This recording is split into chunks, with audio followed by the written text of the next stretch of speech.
Ultimate Urban Fantasy Podcast, episode number 9. You're listening to the Ultimate Urban Fantasy Podcast. We've got all that's awesomely supernatural on TV, movies, books, games, and more. Your one-stop podcast for vampires, werewolves, mutants, and myths. And now here are your hosts, Archer, Sherry, and Ravenheart.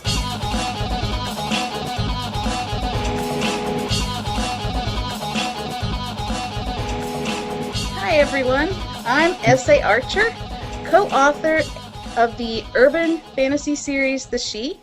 My co-host is Sherry Sameen, actress and voice talent. And managing the techie stuff and earning his pay today is the other half of the She Creation team, S. Ravenheart. And this is the Ultimate Urban Fantasy Podcast. And today we're talking with Kendra C Highley, the author of the Matt Archer Monster Hunter YA Urban Fantasy series. Welcome, Kendra. Hi, thank you. We're happy to have you on. I've been excited to talk to you. I know. I was reading your bio, and I was telling them that I was like, I have so much in common with her. My daughter's Alexia, yours is Alexandra, and then 2 cats, and we're all cat people. Great. And then the driving stick shift, I thought that was funny in the acknowledgments. I'm like, yes! Because I'm like, I feel like everybody should know how to drive stick shift. It's a life skill you must have. I think so. Thank you. And parallel parking. If you can't parallel park, you shouldn't be driving. That's my thing. If I can do it, because if I can do it, anybody can do it. It's not even that hard. But and I used to live in Dallas, so I was like, there you go. All right. Well, Fort Worth. I say Fort Worth, Dallas. It's all one big area anyway. Yeah. Kendra, why don't you tell us a little bit about Matt Archer and your series? Well, the Matt Archer Monster Hunter series is about a teenage boy who goes on a camping trip with his uncle and discovers something terrifying, that monsters are actually real, and that the military has been keeping that a secret from everyday people. As a result, when he's out camping, a monster attacks the campsite, and he uses a knife he finds in his uncle's bag to kill the monster before it kills his uncle, only to find out that A, it's a magic knife, and B, it picks who gets to wield it, and it's picked him, a scrawny 14-year-old kid, to go out and hunt monsters. So Matt ends up actually getting sort of drafted into the United States Army to hunt monsters after that. Yeah, I thought you did great writing for men. I was actually really impressed that you got into the mind of a 14-year-old boy so well. Yeah, isn't that weird? I mean, in the Uncle Mike, I got all the guy characters. I was like, I'm like, how? It's funny how like you can get into the mind of the opposite sex so well, but yet you fight with them in real life. You know what I mean? Like you don't understand it, but you wrote it so well. But I love the fact that you had so much military knowledge. I had to know, do you have military background or military family, military brat? Believe it or not, no. But I'm pretty lucky in that my husband's side of the family is they have a long history of military service. But on top of that, I have some crit partners and beta readers who were in the Army. And currently work as defense contractors. So whenever I do a lot of research online. Yeah. Because I want to avoid what I call the BS factor that you see in a lot of action movies where you're like, no, that couldn't really happen. Yeah. Yeah. So I do a lot of research online and then run it by my 2 experts and then by my husband and some of his family, and they tell me where I'm getting it wrong or getting it right. Yeah, because I was like, she's got to be a brat or been prior military herself, because you were right on. I'm ex-Air Force. So a lot of them, I mean, you were the insignias, and when you described a room, I was telling my husband because we met in the military. I was sitting there going, she's been in base housing or something, because I mean, you described the furniture and everything. I was like, it just blew me away. I was like, this lady knows military. Yeah, I asked a lot of questions. I got kind of annoying with a few friends. They should have taken you to a base if you have. Well, Dallas doesn't really have Well, I have a friend who's currently a lieutenant colonel at Fort Hood, so I'm trying to. Oh, in San Antonio. Yeah. So maybe one day I can go there and check that out. Yeah, well, you can just walk on. You don't even need to be escorted. It's open to the public. Cool. Yeah, you can just drive road trip time. Yeah, you can just drive through it.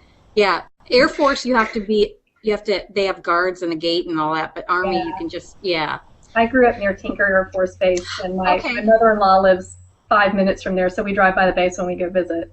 Oh, okay. Yeah, I thought that was really good. And you knew the Green Berets and the Special Forces really well. Or at least you did a good job doing the Green Berets and the Special Forces. Well, thank you. I appreciate that. You know, when they were in the jungle, and I'm going to try not to give anything away, but when they were in the jungle, I couldn't help but think Predator, the movie Predator. Yeah. I don't know if they got that or not, but I was sitting there going, "This is like Predator." I mean, but your own version of it. But I mean, I could see the rainforest. I could see the. I like to plant little Easter eggs, especially for those of us that are children of the '80s. In the manuscript I'm working on right now, the third Matt book, I have an homage to aliens in there. So. Oh, see, okay, all right, yeah. Very cool. Oh, go ahead. I was just saying that's very cool. So you're mentioning with Matt's voice, you have teenagers? I have a 12-year-old son, but I do work with teenagers in various groups, like church groups and things like that. So I have a lot of contact with teenagers. I think they're very fun, and I like hanging out with them. I'm also, kind of back to the military stuff too.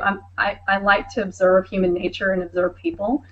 And so working with the various teen groups that I work with, I was able to kind of observe how they talk, how they act, how they interact with one another. But it's also going back to your own memories and thinking about, kind of the agony that was your teenage. Yeah. And that's, I kind of went to that part of myself and thought about, okay, what's it like to feel like such a fish out of water, especially when you're still growing and tripping over your own feet. And that's kind of where the inspiration for Matt came from. I had a lot of fun reading him. He's a little snarky, but he does come off, very teenagery. Yeah, not like bad, but very funny. Yeah, he's a nice kid, and I like the fact that he went from completely geeky, and you felt for him. You know what I mean? Small, skinny, and then he gets powers. I don't want to say too much. I'm like, how much can I say? Well, I mean, I don't mind giving a little part of the way that, most teenagers go through mutant growth spurts anyway. I know, that's what I was thinking too. I was like, well, really, that kind of goes with life, but Yeah, but, the fact that his happened over a 3-month period out of cycle was, part of it. But with my 12-year-old son, I look at it now and I'm like, boy, I could have made him grow more because my 12-year-old son grew 6 inches in a year, and 4 of those were over the summer. So it's ridiculous how fast they grow. Yeah, my mother-in-law would tell me stories about how quickly my husband was like jumping through. Like one minute he's walking through the hallway fine, and like within like a day or a week, he was like hitting shoulders on walls because he'd grown that much that he misjudged where the corner was. Yeah, I'm growing throat-buying jeans right now because every day they're too short. Why don't girls have that? I mean, at least I didn't anyway. I never made it past 5 foot. I'm like, yeah, me either. Like 14, I stopped. Just stopped. Yeah, I had the opposite problem. I'm almost 5'10", so I went through it myself. So that's part of why I can empathize with Matt. Maybe I went through the big growth spurt where, and like I said, tripping over my own feet. And you get out of bed and like nothing's in balance anymore. But that's how you did it so well, because the way you're describing it and everything. I like that. Yep. I like the whole government conspiracy theory. I'm like, I can see that. There are monsters out there now, as far as I'm concerned. And the government is keeping it hidden. The military. Yeah, my thought is, you see a lot of, supernatural stories, and one of the reviewers of the book said, is it strange that I find it refreshing that you do the logical thing and call the military when you find monsters? And the way you worked Bigfoot, the Bigfoot hoax, Bigfoot theory into the whole thing. I was like, I can see that. Yep. Yeah, and the whole, the military is taking care of making sure that it stays hidden and not in the mainstream so that people don't get scared. Yeah. Yeah. And everything was a Bigfoot, or what you see, you just saw a hairy thing. Yeah. Yeah. So there's a couple of different monsters in your world. It's not just one kind, isn't it, right? Right, yes. Can you tell us a little bit about the different kinds? Well, in the first book, I kind of focus on taking kind of what would be a local wild, part of wildlife. So while they're in Montana, they look like giant mutated bears that, with some strange alien features to them. The monsters in Peru are actually giant lizard, almost crocodile-like, walk on hind feet, but extremely intelligent kind of monsters. And then some monsters that you don't see on screen. You do see the, Australian monsters in the short story in between the two. Giant overgrown dogs that are like dingoes. In China, they have, I thought this one was really yeah. the overgrown panda bears that are actually like monstrous and skinny with long arms and claws and the whole bit. And yeah, I chuckled when I read that. Yeah, that sounds pretty freaky, doesn't it? Like an overgrown panda bear that can kill you. And then we have a version of lions or big cats in Africa too. Mm-hmm. In the second book, I actually start delving into more obscure mythology, in addition to some of my biggest fears of my own. Some of the monsters there, like we have some monsters that actually can fly that are winged and look a little bit like bats, but scarier. And that kind of gets to some of my own fear. I have a fear of like crows and pigeons. I've never seen Hitchcock's Birds, and I will never watch it. I was wondering. My mother that saw will never ever the happen. Birds. Something I'd never watch. My mother saw the Birds, and ever since then, any decently sized group freaks her out.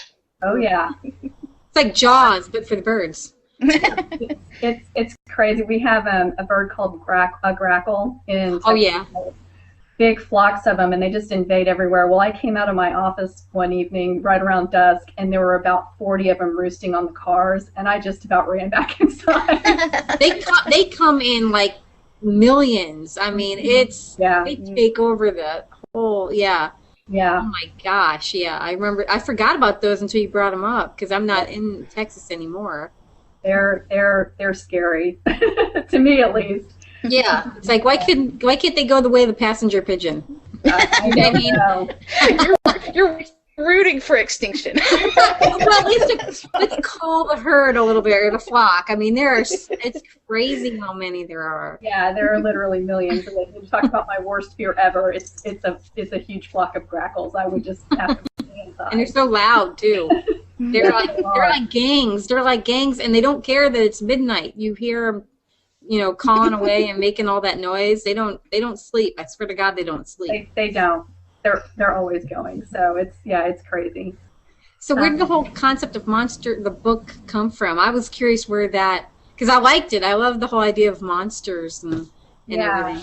Mutants. Well, it's kind of funny. I actually remember getting the idea. I was at my first writers conference, and this was early 2009, and a published YA author who also writes kind of urban fantasy. She does primarily like about witches and things like that. Mm-hmm.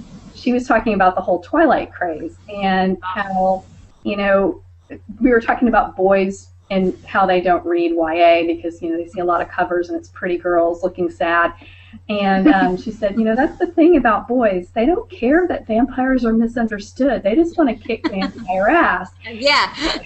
Exactly. Yeah. And I sat there and I thought, well, at that point, my son was 8 years old. And I was like, you know what? I think he would really enjoy something like that. And so I actually sat down to write a short story, which turned into the first chapter of the first book.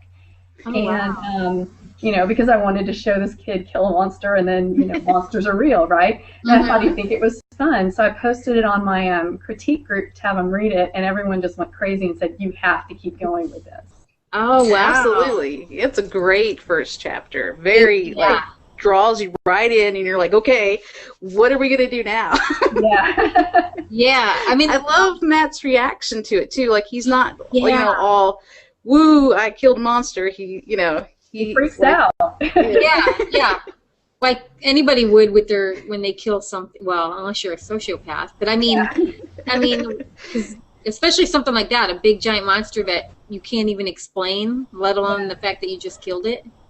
Well, Yeah. that's something I loved about Matt, and I tried to continue to infuse into him, even though he gets jaded the more he goes through. And who wouldn't? I mean, he goes through a lot over the course of his, his life. But I tried to keep the eagerness, but also the fear, because he is only 14 years old, and this is this giant creature that he killed with a knife. I mean, it's not like he, went out with his, gun or something, and it was a distance he was like, this monster was right on top of him. I think in that situation anybody would be completely just completely freaked out by that whole experience. That's why I showed him, why I showed him shaking and sick and just nearly about to pass out, because that's the way I think most people would feel in that situation. Yeah. So the power of the knife ages him physically, but not mentally and emotionally. Right. Just speeds up his ability to fight the monsters or whatever. Yeah, and the knife eventually gains more power over him, and that's really the story of the second book. Because the knife is good, but the knife has its own ideas on how to do things and isn't always going to follow the normal path of human, mores. So I like the fact the knife was becoming more and more its own. It's like a puppet. When I was reading it, I was like, it's starting to talk more, it's starting to communicate more. I'm like, yeah, that's what I was thinking. I'm like, well, what is going on with this knife? It's talking to him, and it's not talking to anybody else, the other knife wielders. What can you talk about that? Because I want to know why his knife is more talkative. Yeah, I can't talk about it too much. The whole thing goes through. I have 4 books planned, and it'll all be cool. But the knife actually ends up talking even more in the second book. And the second book, you find out a lot more about the knife, and the knife is actually talking to Matt inside his head. Oh. The knife cannot hear Matt's thoughts, but if Matt's talking out loud or his body language is, it reacts. Yeah, the knife knows what's going on. In fact, it tells him at some point, you're my arms and legs. And it starts to try and exert more and more control over Matt. And some of the thrust of the second book is Matt trying to deal with A, hunting monsters, B, everything that's going on at home, and C, the fact that some alien thing is in his head trying to control him. Yeah, but in a good way. Like you said, it's not it's not trying to take him over, or is it? Well, it does once or twice. Well, that's kind of scary. It is kind of scary. Yeah, he has to decide, where does my mind stop and where does this thing begin? Yeah, because that's what I want. I was looking at some of my notes and stuff. That's what I was trying to figure out. I don't even know if you can answer it or not yet. But I mean, so is it a spirit? What is that attached to the knife exactly? Are they like ancestors? They're spirits. The way that the man who created the knives, Jorge, calls them spirits of light.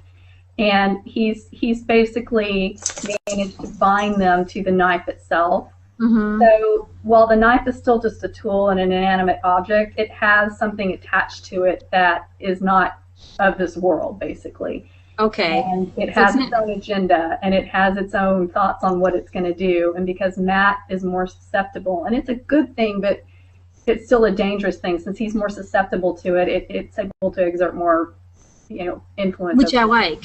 Yeah. I like the fact that it's not. That's what I like about when I like books, is the fact that it's not.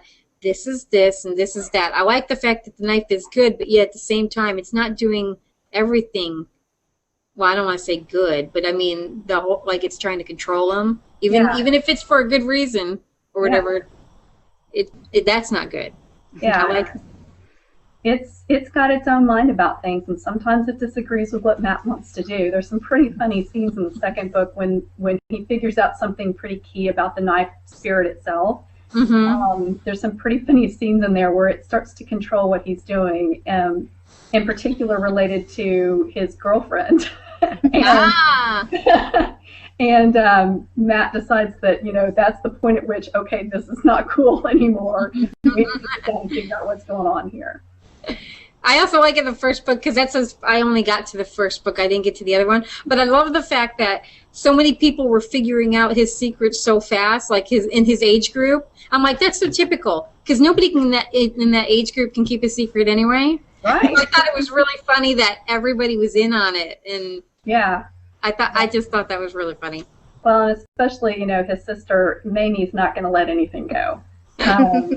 She's not going to let anything go. She loves him and she wants to take care of him, but she's in his business and she was going to figure that out. Yeah. And then the fact he's like, I don't care if you're the military, if I can't have my best friend do this. But I thought was really cool the way you wrote it, because I was thinking that, I'm like, they're 15 years old. The military's not. But the fact that you wrote that in there, the military was sitting there going, well, we can't do that. We can't have you. The fact that they were actually arguing the thoughts that I was arguing in my head, I'm like, made it more real to me. Yeah, Matt's not above a little blackmail when he has to use it. Yeah. And, as a result, it kind of forces the Army's hand, and they do something that is completely illogical, but because they have to. Yeah. Yeah, they didn't have a choice. It's not like the knife could go to somebody else. Well, I don't think so. Oh, maybe, but they tried. They tried to give the knife to other people. Mm-hmm. They tried to give it away, but the knife has picked Matt, and this particular knife will not pick anyone else. Yeah. It's Matt, and it has its reasons for wanting Matt, and that slowly gets revealed as we go forward in the story. And I like the fact that he gets the bullies back. I thought that was awesome. Yeah. But he almost goes dark. Yeah. I like that in a way. I mean, the fact that because I was still confused on how that knife was controlling him at that point, because he went so dark that it freaked other people out. Yeah. Yeah. That chapter turned out to be one of my favorite chapters in the book. Yeah. Because you have a kid who's been scrawny, who's suddenly growing and has had military training and is out fighting monsters, and this group of bullies jumps him. And you're like, he takes all of them out. Yeah. And he gets caught, and the people who see it get freaked out. But at the end of that chapter, when he kind of puts his head in his hands, he realizes what he's become, and he's not quite sure what to do with it. Because it reminded me of like a war vet. Yeah. Because you get into that mentality. Yeah.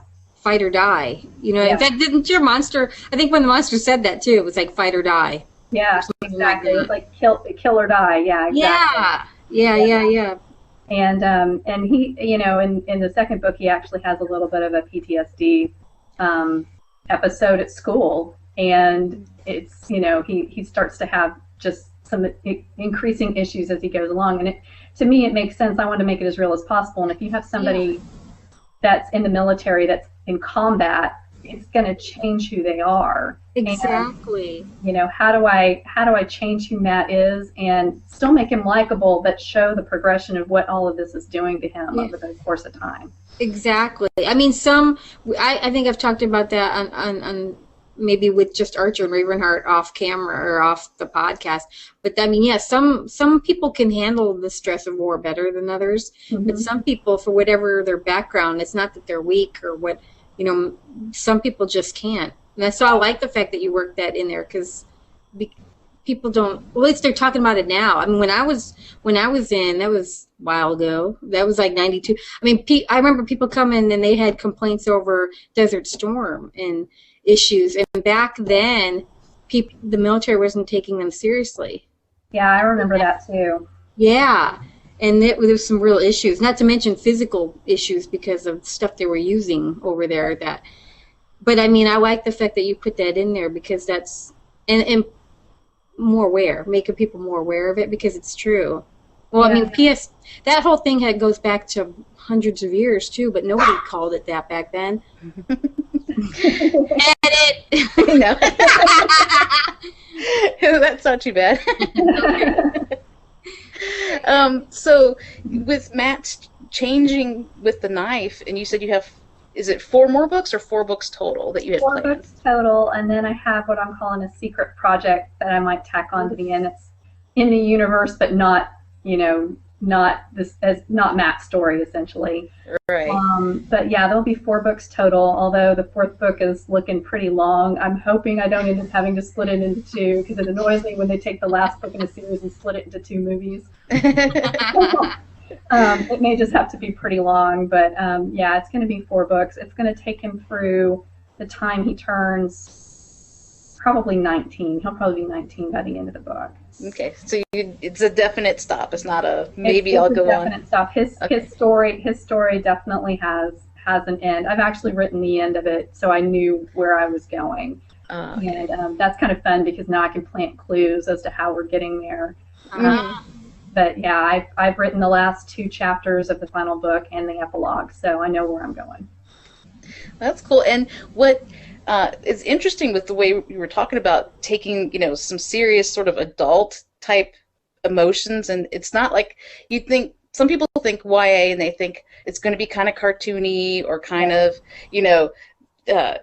I did too. Middle, level of emotion, not going to get serious or, not going to get too scary. But there's a lot of, kind of serious and some scary stuff here. But it's still in the YA. So I thought maybe you could talk for a minute about, YAs are really popular right now. But I think a lot of adult readers haven't realized that, a lot of adults have been going to YA because of a certain flavor. Yeah. And you kind of talked about that a little on your website, and I thought you could, maybe for adults who haven't tried YA yet, what are they missing? They're missing some magic. I'll just put it flat out. And there's some really creative, awesome stuff going on in the YA space right now. I'll plug a couple of more popular authors, but Holly Black's Curse Worker series, if you like urban fantasy and you like noir, this is a YA noir series. It's about an alternate universe in which certain people have a genetic mutation that allows them to work a certain kind of curse, but only through their hands.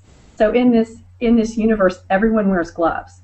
Because to approach somebody with a bare hand is like to walk up to them with a gun, because they don't know if you have the genetic mutation. Oh, wow. Mm-hmm. And so it has to be, you have to touch bare skin with your hand. You can't touch them with an elbow, you have to use your hand. So everyone wears gloves.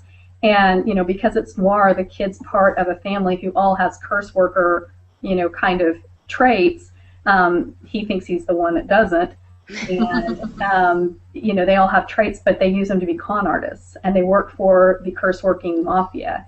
And it's just so awesome. It's a trilogy. The first book is White Cat. And it's dark. If you like kind of a dark urban fantasy, it's got kind of a hard-boiled feel to it. But, there's this, 17-year-old kid, and it's still, I was absolutely gripped by it. My husband wasn't terribly interested in YA. I handed him that book. He devoured the entire series. Oh, wow. So, yeah. So, it's amazing. There's some really magical stuff going on in terms of steampunk, too. Scott Westerfeld's Leviathan series is just magical. If you like that, it's amazing. I can't talk enough about the good stuff. If you like something that's more romantic, Cassandra Clare's Mortal Instruments series is great. It's one of those things where I rediscovered YA when my son was a baby. I'd been reading thrillers like Patricia Cornwall and all those serial killer things. I don't know why I got into it, but I was. And I'm sitting there holding this newborn baby in my arms at 2 a.m. and I'm trying to read this book about a serial killer, and I'm like, okay, screw that. That doesn't go through. And that's the point at which I rediscovered Tolkien.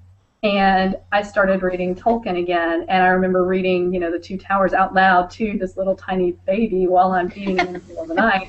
And at that point, I start picking up YA books, and because they have some magical elements to them, and yet they're, they've got some realism too. And at that point, that's when I rediscovered it, and I found out I wasn't the only adult reading them. There were a lot of adults reading them for that same reason.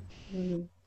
It seems like they're more to the point. And I like that with yours too. Like, there's not a lot of fluff, and we're going to talk about a bunch of other stuff. It's more action oriented, and Yeah, and you can still work issues in. If you've got a social issue that you really want to write about, you can work it in. The thing about teen readers is their BS meter's set on high. Yeah. That's why you have to be really honest. That's why I really struggle with writing Matt and how he sounds and how he acts. I'm like, would a teenage boy actually do that? Because if a teenage girl's reading it, they know teenage boys, and they're going to go, no, boy wouldn't do that. Come on. So you just have to be very honest with your characters. Characterization is key for a YA book because that's what they're looking for. They're looking for a safe place to experience emotions they may already have. And especially if you've got some magic elements in there to soften that blow a little bit, it's a safe way for them to experience things rather than going out and trying to experience some more harmful things on their own. Yeah. You definitely opened a door for me because I never would have read this being, well, a grown woman. I was sitting there going, I'm not going to really I'm going to read it because we're going to do this podcast. And I loved it from the first, like we were saying, the first chapter. I'm like, I had no idea that this whole world was out there. There's some great stuff in YA. And the funny thing is for Matt, of the reviews I'm getting, more than half of them are adult females. Wow. Over the age of 30 who like the book. I've got a couple of book clubs that, the women are all, 35 and up, and they're always telling me, when's the next book coming out? And, it's just funny to me because then I also have my, the next door neighbor who's my son's age coming over and saying, Mrs. Highley, your book's kind of badass. So I'm getting kind of both markets, which is really fun. I like that. I know. I feel like I've been open. This whole podcast has opened me up to a whole world. I feel if I didn't even know, and I love that. And I just feel like I've got more flavor. More options.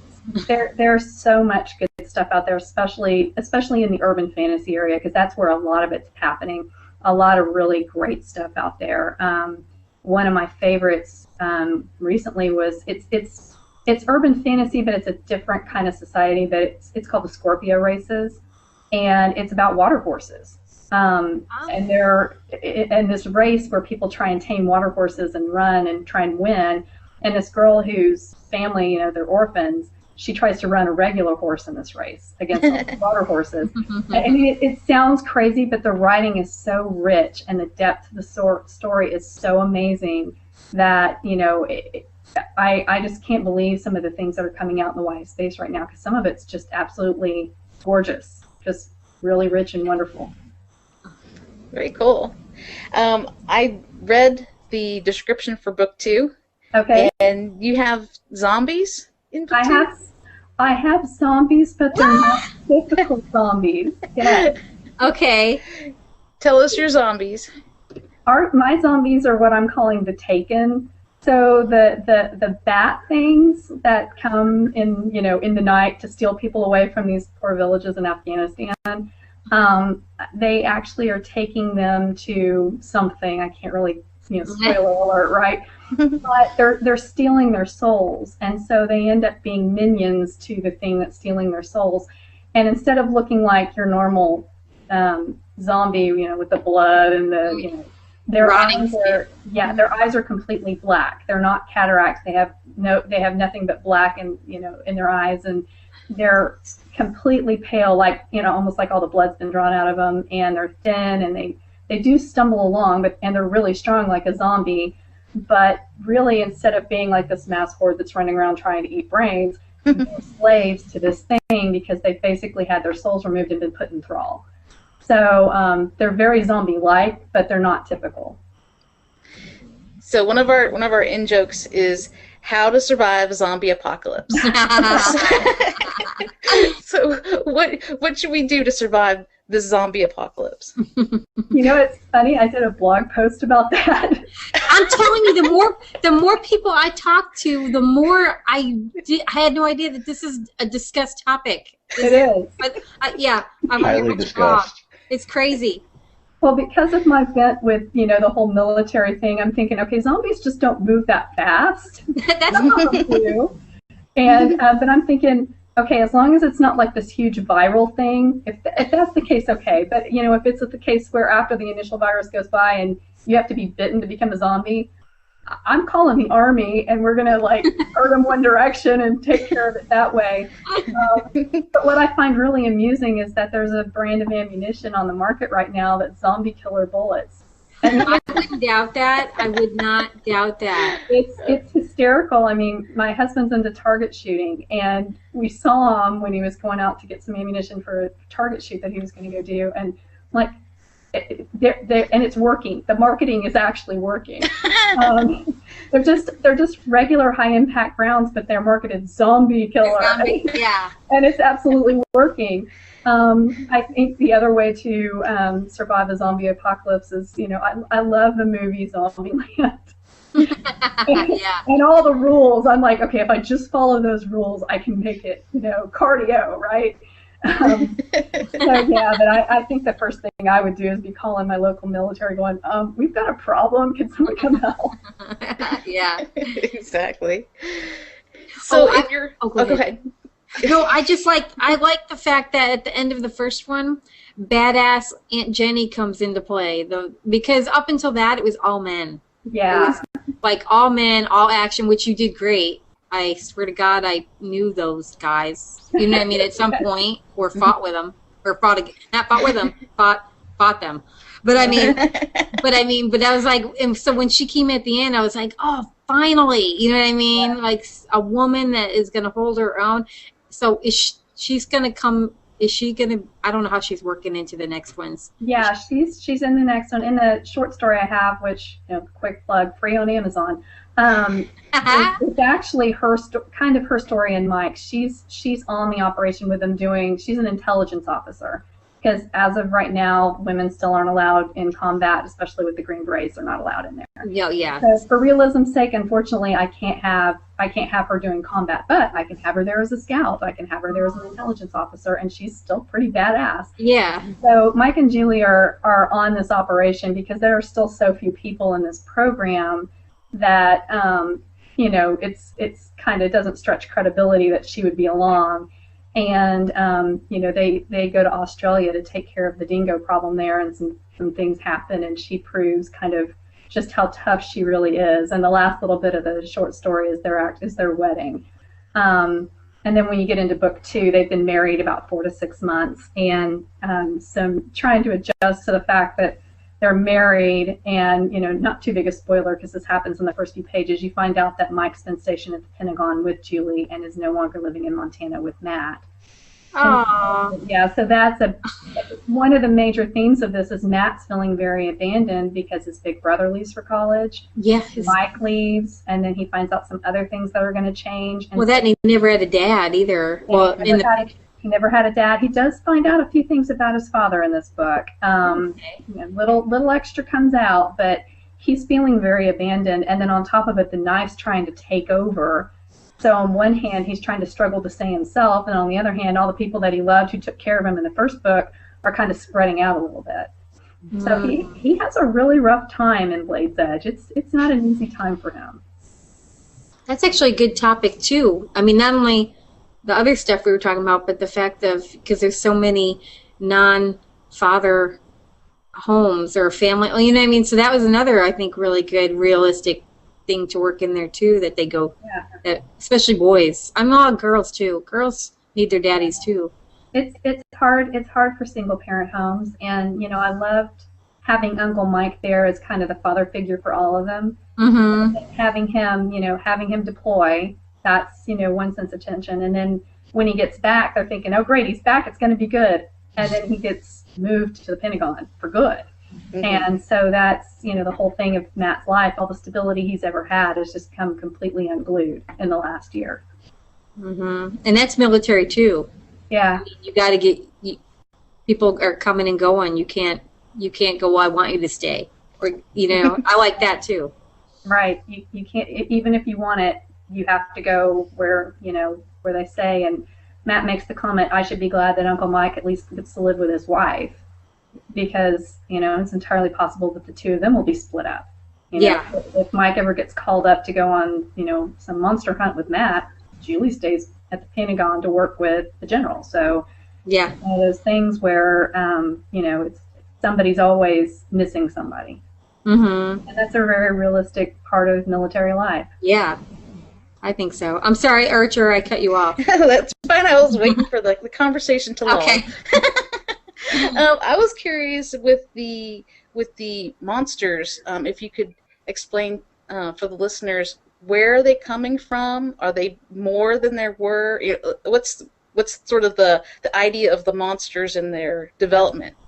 Okay, so in book 1, the military figures out one little part of it, that lunar eclipses, total lunar eclipses, happen in cycles of 3 or 4 every 3 years. So if you go and look, I looked at NASA tables I'm a nerd. I looked at NASA tables for a really long time to kind of figure out how it worked, but they come in cycles. So you'll have 3 or 4 in a year, and then you'll go 3 years or so without seeing another one.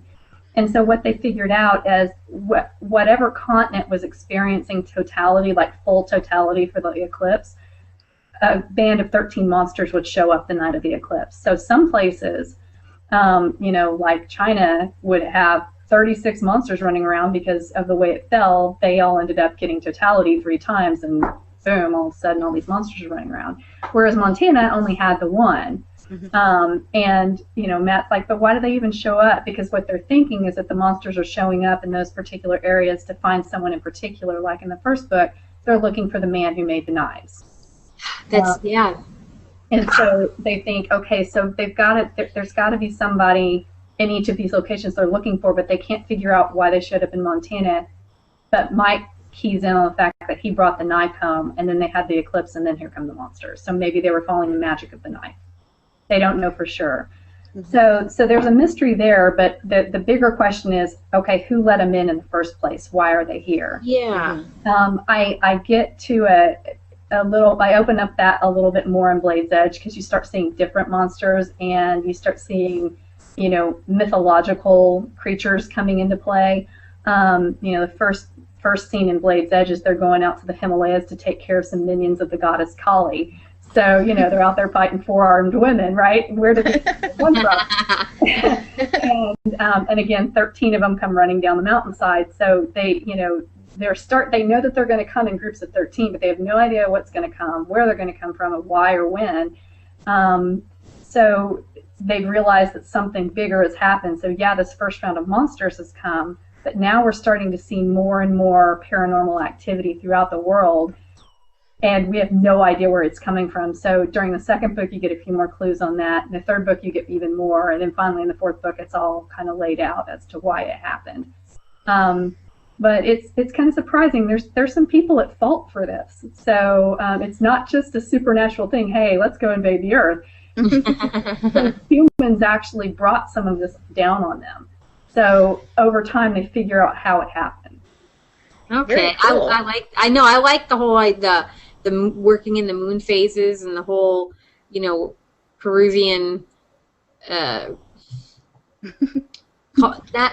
religion, but you know what I mean, the mystical. Yeah, their whole mystical, and I'm going to butcher this, you may have to edit it.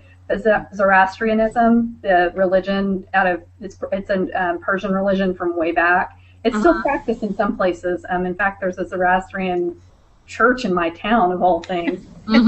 But they had some very particular myth around good and evil and dark and light.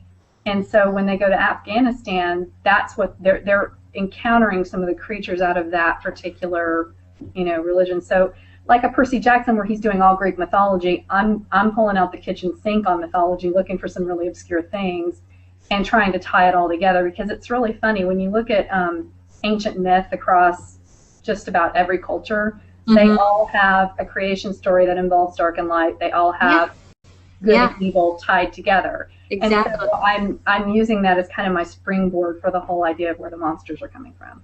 Which makes sense. I like that it's all, because it's all one and the same. It's all. Yeah. And I was trying to figure out, like, for the evil, like, I think it was stated or said, kind of worded in the first one, that they wanted to get rid of all of humanity. And my brain, I was trying to think, well, why would you want to get rid of humanity? Wouldn't evil want to dominate the souls? Wouldn't they want that's why I was like, why get rid of all of humanity? Then you got a planet. I have my reason. I do. Okay. It all comes together.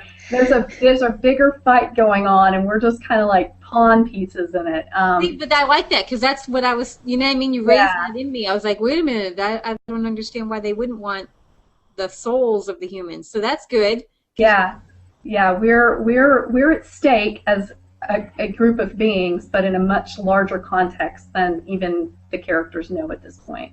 I actually was viewing it when I was reading it the way the moons and the 13, and every time the moon came, there'd be another 13. I was doing the math, and I'm like, this is almost playing out like a game. I could see like a game, because you know how you just almost get done with a group, and then a new group comes in. Yeah. I was sitting there going, oh my God, this could almost be turned into a game. Yeah, it could.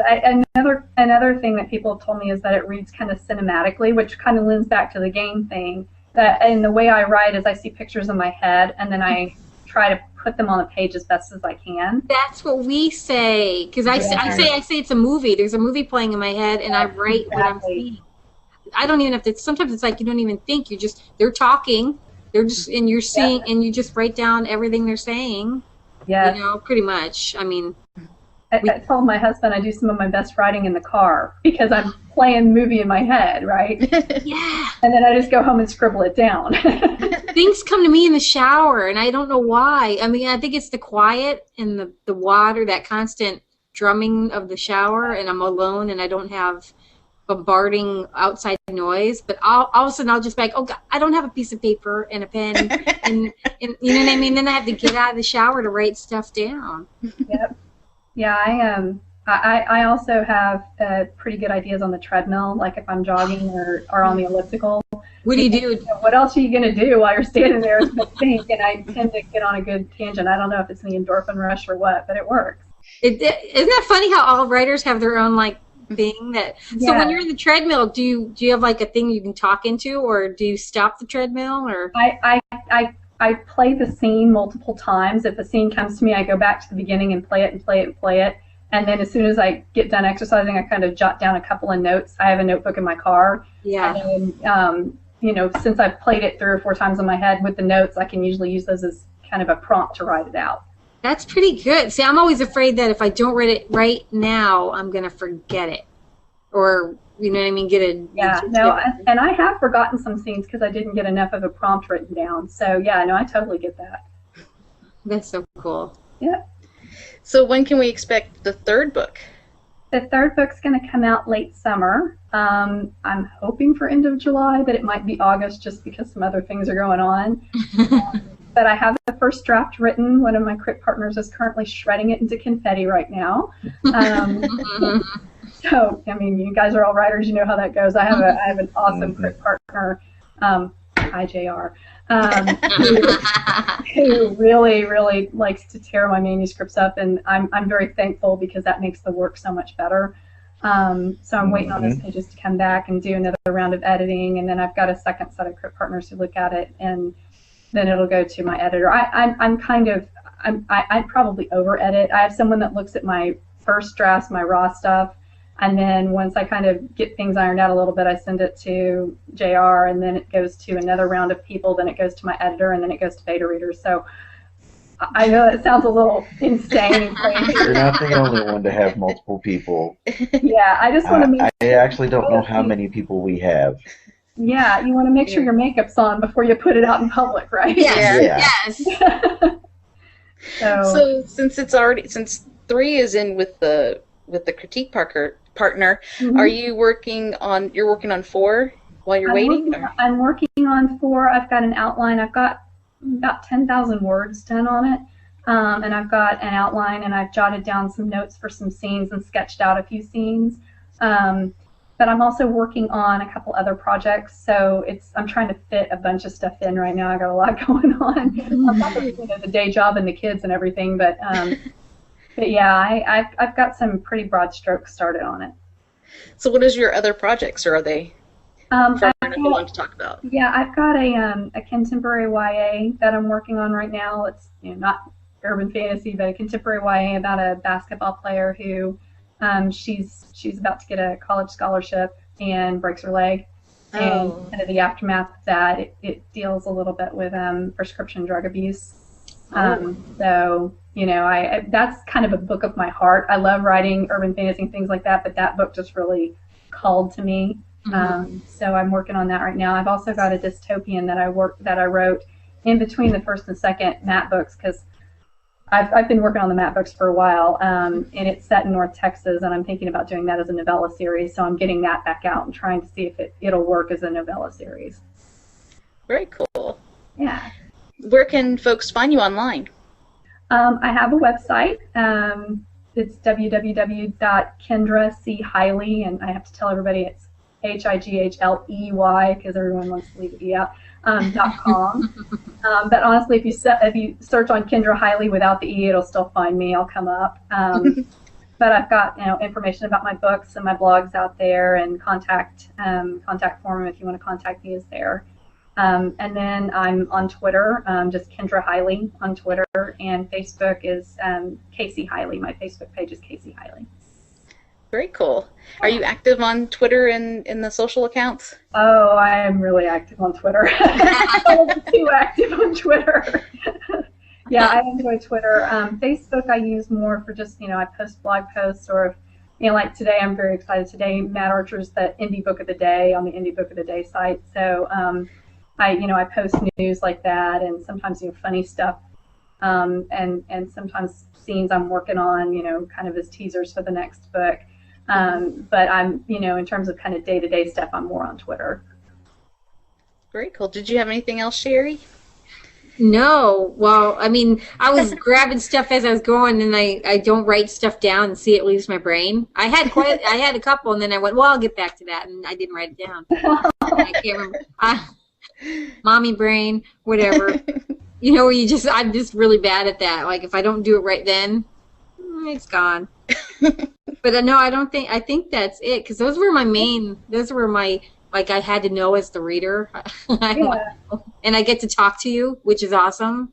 Cool. Yeah. I love talking to people who've read the book. It's fun. Yeah. So. Was there anything else you wanted to share with the listeners, Kendra? I don't think so right now. I mean, other than just, keep reading. And, as the mother of a son who likes to read, I'm always worried he's going to stop reading at some point. So I just, I would love to see more people, if you're a writer, love to see more people writing YA that's aimed toward boys. I'm reading one time travel steampunk urban fantasy mashup right now called Untimed. That's very boy-centric. It's older YA. I wouldn't let someone under the age of about 14 read it. Oh, okay. But it's really fun to start to see more and more of this stuff come out. But yeah, if we can just keep those boys reading, even if indies are the ones who need to write the stuff, because Big Six, they're great, love them, but they've got a market and they have a market formula, and unfortunately, boy-centric YA is not really part of that market formula. So, if you're an indie, there's a need. So, boy-centric YA is something that we definitely need, because these guys need to keep reading. Yeah, I never even thought about it until I read your bio and stuff, because I'm female. I never, never dawned on me that what do teenage boys read? It never even crossed my mind. So that's true. Yeah, that's what's really cool about your series is I can almost see a kid playing on their little, Xbox and killing monsters, and then be like, you want me to read this? Oh, wait, this is really cool. This is practically what it's right in line with what they like. So. Yeah. What's really funny is the first fan fiction I ever had of Matt Archer, my son called me upstairs and said, look, he's made an avatar on the Xbox for Matt. So I'm like, okay, if he's making an avatar on the Xbox, I must have done something right. Yeah. So these game developers, they need to come talk to you and license Matt. Hey, I'd love to. I really think it could be a game. I swear, I saw it as a game and a movie in my head. Yeah, I think it'd be a fun game. Hey, who wouldn't want to go kill monsters, right? Yeah. Exactly, yeah. Yeah. Game test. Yeah, you'll be a tester. Yeah. Yep. Well, awesome. We will want to have you back again when you have your new release. Okay, great. That'd be awesome. I'd love that. And thanks for joining us. Oh, thanks so much for having me. You've been listening to the Ultimate Urban Fantasy Podcast.